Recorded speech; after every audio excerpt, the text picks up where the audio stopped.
தருகின்றேன் என்று சொல்லி தரமான கல்வியை தர மறுக்கின்றார்கள். தான் தான் சொத்தே அழிந்தாலும் தன் பிள்ளைகளை படிக்க வைக்கின்றோம் என்று தான் சொத்துக்களை விற்று ஒவ்வொரு பெற்றோர்களும் தனியார் பள்ளி சேர்க்கின்றான். ஏன் தனியார் பள்ளிக்கு போகிறான்? தரமான கல்வி இருக்கு. நீ பேக் இலவசத்தை கொடுத்த, புக்கு இலவசத்தை கொடுத்த, செருப்பு இலவசத்தை கொடுத்த, ஆனால் இங்கே தரமான கல்வி இல்லை. ஆசிரியர்கள் ஊதியத்தை கேட்டு வந்து போராட்டத்துக்கு வந்து நிற்கிறான். அடுத்த தரமான மருத்துவம் இல்லை. இங்கே இருக்க அறிவியல் மருத்துவமனை இதில் 10% போனால் 6% தஞ்சாவூருக்கு அனுப்பிச்சுடுறது. கேட்டால் மருத்துவர்கள் இல்லை, கரெக்டாக ஸ்பெஷலிஸ்ட் இல்லை. பாதி நேரம் மருத்துவமனையில் 2 மணி நேரம் ஒர்க் பண்ணுறது, மீதி எல்லாம் தனியார் மருத்துவமனையில் வந்துடுறது, அவங்க வந்து ஒர்க் பண்ணுறது.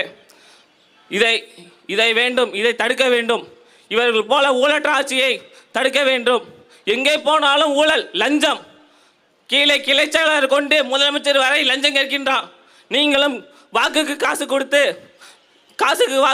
போட்டுவீர்கள். பிறகு நீங்கள் போயிட்டு எனக்கு இறப்பு சான்றிதழ் வேண்டும், ஜாதி சான்றிதழ் வேணும்னா 500 ரூபா கொடு, 1000 ரூபா கொடு. இந்த ஊழலை தடுக்க வேண்டும். உன் பிள்ளைகளை, பெண் பிள்ளைகளை வெளியே விட முடியுதா உன்னால்? எதனால்? பாலியல் துன்புறுத்தல். இதை கேட்க இவங்களுக்கு துப்பு இல்லை. தூத்துக்குடியிலே வெளியே போன பொன் கற்பழிப்பு, அண்ணா பல்கலைக்கழகத்திலே பெண்களுக்கு வன்கொடுமை, பாலியல் தொல்லை, வாத்தியாரே பாலியல் தொல்லை கொடுக்கின்றான். கேட்டால் இவர்கள் திராவிட மாடல் ஆட்சி, சாதனை ஆட்சி என்று பெருமை பேசுகின்றார்கள். இதெல்லாம் சாதனையா?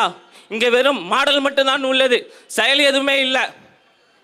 பத்தாவதுக்கு மாற்றம் சொல்லிட்டு தமிழ் தேசியமோ திராவிடமோ இரு கண்கள் சொல்லிட்டு ஒருத்தர் வந்திருக்காரு. அவர் என்னன்னா, திராவிடத்தின் தலைவன் பெரியாருக்கு மாலை அணிவிப்பார் நினைவு நாள் பிறந்த நாளில், ஆனால் என் தமிழ் தேசியம் பிரபாகரனுக்கு ஒன்றும் செய்ய மாட்டார். கேட்டால் ஈழ தொப்புள் குடிங்கிறது. நீ பிரபாகரன் என்ற பெயரை சொல்ல உனக்கு உனக்கு துப்பு இருக்கா கேட்குறேன். தடைப்பட்ட செய்யப்பட்ட தலைவன் 22 நாள்களில் எங்கு தடை செய்யப்பட்டதோ அதே புலி கூட எடுத்து வந்து பறக்க விட்டுருக்காரு. எங்கு தடை செய்யப்பட்டானோ அதே தலைவன் வந்து போட்டி வச்சிருக்காரு. இதுக்கு தாண்டா சீமா. இங்கே பிரபாகரன் பாதி பேர் உச்சரிக்கவில்லை. காரணமே சீமானால் மட்டும்தான். 2020க்கு அப்புறமும் தமிழ்நாடே உச்சரிக்கும் பிரபாகரன் என்ற பெயரை என பார்த்துக்கொள். அதனால் மாற்றத்தை விரும்பி எங்களுக்கு வாக்கு செலுத்துங்கள். விவசாய சின்னத்திற்கு நன்றி தெரிவித்துக் கொள்கிறேன். நாம் தமிழர், நாமே தமிழர். தமிழ்தாய் வாழ்க, தலைவர் பிரபாகரன் வாழ்க.